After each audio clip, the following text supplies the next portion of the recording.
Standard 9th English unit number 3 Mohan and his Veena part 2.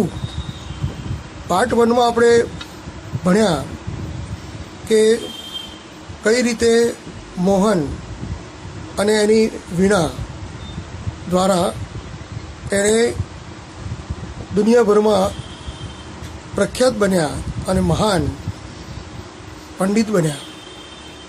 હવે આપણે પરીક્ષામાં જે પૂછાય છે એવા ટૉપિક્સનું આપણે ચર્ચા કરીશું. સૌથી પહેલો ટૉપિક છે વોકેબ્યુલરી, એટલે કે શબ્દ ભંડોળ. Make meaningful pairs of words or phrase from X and Y and write a sentence using X and Y in your context. તમારે Xમાંથી એક શબ્દ ઉપાડવાનો અને Yમાં જોડવાનો છે. જેમ કે પહેલું તમને આપ્યું છે કે I tried hard at the violin. મેં વાયોલિન વગાડવા માટે સખત પ્રયત્ન કર્યો. હવે તો બીજું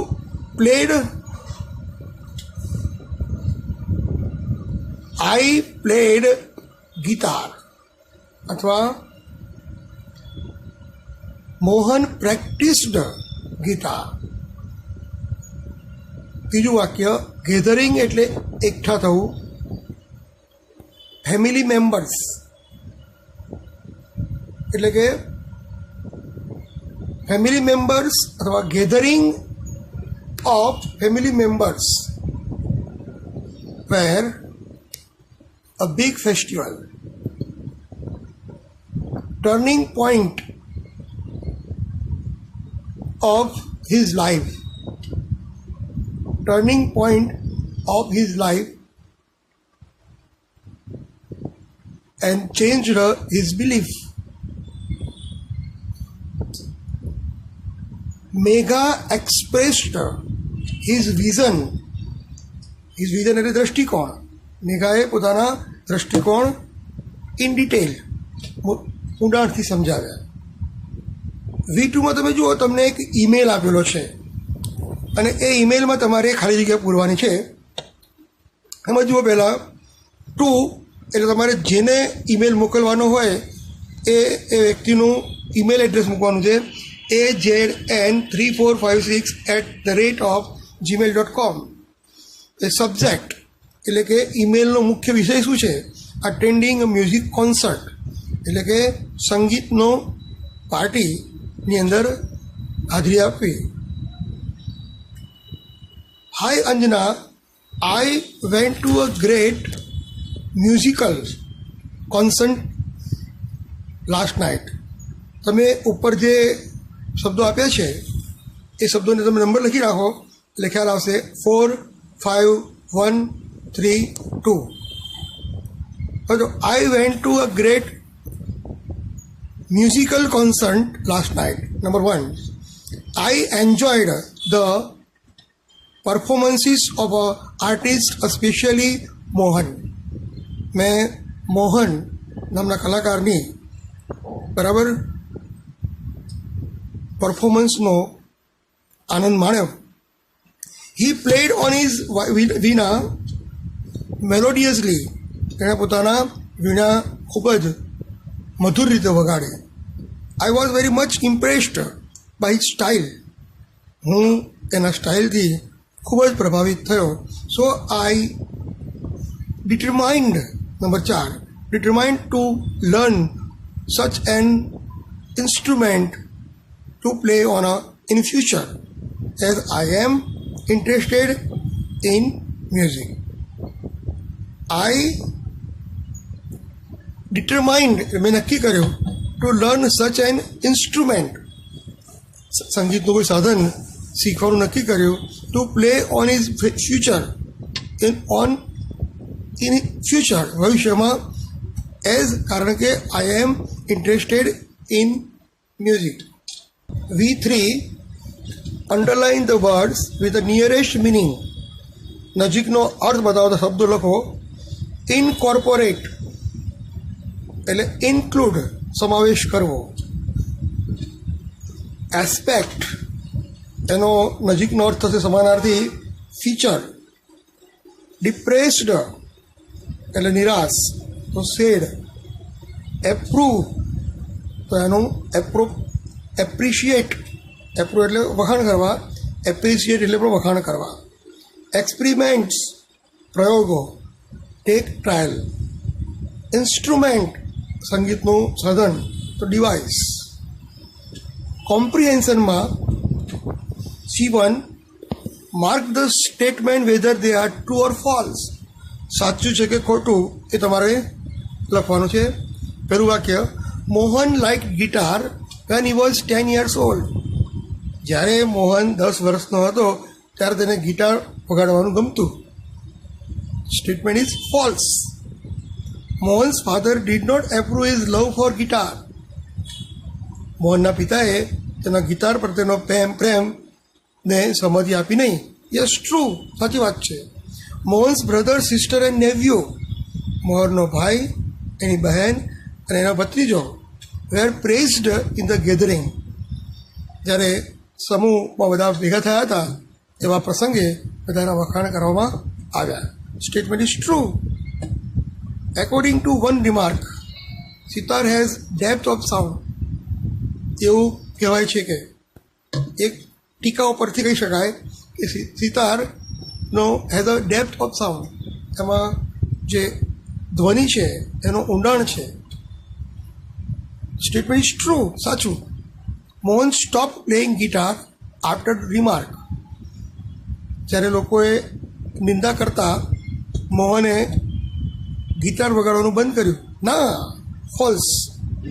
Mohan Veena is not invented by Pandit Vishwamohan Bhatt.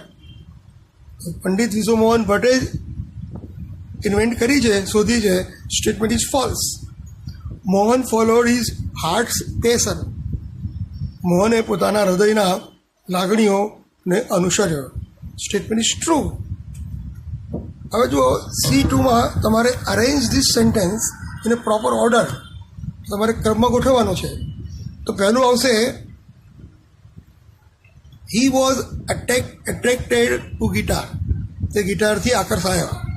પછી બીજું, he was not appreciate well in a family concern. એમને કુટુંબના મેળાવડામાં એમના વખાણ થયા નહીં. Mohan was depressed and cried. Mohan ખૂબ જ નિરાશ થઈ ગયો અને રડ્યો. Number 4, he decided to work hard. તેણે ખૂબ જ પરિશ્રમ કરવાનું નક્કી કર્યું. And make the instrument is face. અને એનો સંગીતનું સાધન એ તેનું સ્મૃતિ અથવા તો તેની નામના મેળવવાનું નક્કી કર્યું. Number 5, Mohan got a Grammy award. મોહને ગ્રેની એવોર્ડ મૂક્યો. Answer the questions. મિત્રો, તમારે પ્રશ્નોના જવાબ માટે જે પ્રશ્નોનો જવાબ એક વાક્યમાં હશે એનો હું તમને અહીં હેલ્પ કરીશ લખતા. હજુ પહેલો પ્રશ્ન છે, what did Mohan learn in his early age. તો ડીડથી પ્રશ્ન પૂછાયો છે એટલે જવાબ આપીશું Mohan learnt, LEARNT, learnt violin and sitar in his early age. દરેકને લખતા આવડશે. ફરી એકવાર બોલું છું, Mohan learnt violin and sitar in his early age. દરેકને ખ્યાલ આવી ગયો હશે. મોહને એને બાળપણમાં શું શીખ્યો? તો પહેલાં વાયોલિન અને પછી sitar. What was practised in Mohan's family. મોહનના કુટુંબમાં કઈ વસ્તુ, કઈ સંગીતનું સાધનનો મહાવરો કરાતો? તો sitar, vocals and classical violins. ફરી બોલું છું, sitar, vocal and classical violin was practised in Mohan's family. મોહનના કુટુંબમાં સિતાર, વોકલ્સ અને શાસ્ત્રીય વાયોલિનનો અભ્યાસ કરાતો. Number 3, what do you know about the early learning of Mohan? તમે મોહનના બાળપણના અભ્યાસ વિશે શું જાણો છો?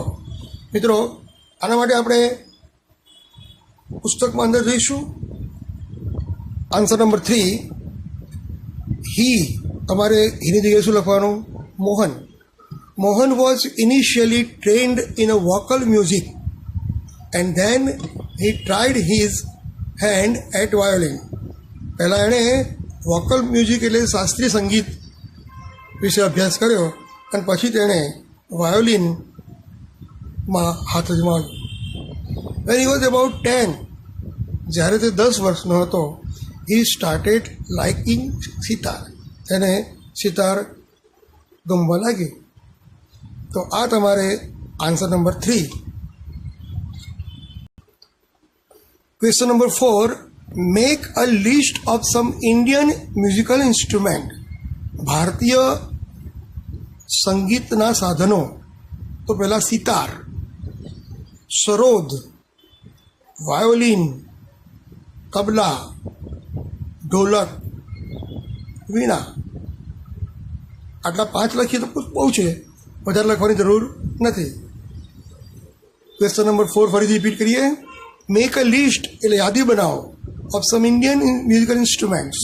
Sitar, sarod, violin, tabla, dholak and veena. Question number 5, which instrument attracted Mohan most? મોહનને કયું સંગીતનું કયું સાધન ખૂબ જ આકર્ષાયા? એ કયા સાધનથી વધુ આકર્ષાયા? What did which instrument attracted Mohan most? મોહનને કયા સંગીતના સાધનથી એ આકર્ષાયા? તો Mohan attracted the instrument most was the guitar. So I say the guitar, Guitar, the guitar. Question number 6, what did Mohan do to get success after the comments from relatives? સગા સંબંધીઓએ જ્યારે એમને ટીકા કરી પછી મોહને સફળતા મેળવવા માટે શું કર્યું? Mohan, answer number 6, Mohan doubled his riyaz. મોહને પોતાનો રિયાઝ ડબલ કરી દીધો and practice for about 10 hours a day. રોજના 10 કલાકની પ્રેક્ટિસ કરવા લાગ્યો. Question number 7, what did Mohan do to invent Mohan veena? Mohan veena શોધવા માટે મોહને શું કર્યું? તો આનો જવાબ આપણને ટેક્સ્ટબુકમાં મળશે. Answer number 7, Mohan decided to incorporate the speciality, technique and sound of every instrument into the guitar. ગિટારની અંદર એમાં બધા જ જે સંગીતના સાધનો હતા એને એમણે ઇન્કોર્પોરેટ સમાવેશ કર્યો. He wanted to invent something. એ એવું શોધવા માંગતા હતા વિચ ગેવ ધ સાઉન્ડ, કે એ અવાજ ઉત્પન્ન કરે and tune of western guitar. અને પશ્ચિમના દેશોમાં જે ગિટાર વગાડાય છે એ ગિટારનું ટ્યુન પણ વગાડે. But would be played like an Indian veena. અને તેણે એ ભારતની વીણા જેવી વગાડી શકાય એવો પ્રયત્ન કર્યો. Which two great achievements of Mohan are mentioned in the text? કઈ 2 સિદ્ધિઓ મોહનની આ પાઠમાં દર્શાવવામાં આવી છે? તો પહેલી સિદ્ધિ છે ઇન્વેન્શન એટલે શોધ of the Mohan veena. Number 1, invention of the Mohan veena. બીજું, winning a Grammy award. Winning a Grammy award, GRAMMY, Grammy award. Language work L3. મિત્રો તમને કેટલાક શબ્દો આપ્યા છે, એ શબ્દો તમારે ખાલી જગ્યામાં પૂરવાના છે. અને આ બધા એડવર્બ કહેવાય, વિશેષણ કહેવાય. When I broke my leg, જ્યારે મારો પગ તૂટી ગયો, my friend Rohan kindly offered help to take me school on his bicycle. જ્યારે મારો પગ તૂટી ગયો હતો ત્યારે રોહનને ખૂબ જ દયા ભાવ રાખી અને મને સ્કૂલે પોતાની સાયકલ ઉપર લઈ જતો. તો શું આવશે? Kindly. We lost the football match by 4-3. એટલે અમે 4-3 ફૂટબોલ મેચ હાર્યા. I don't think we played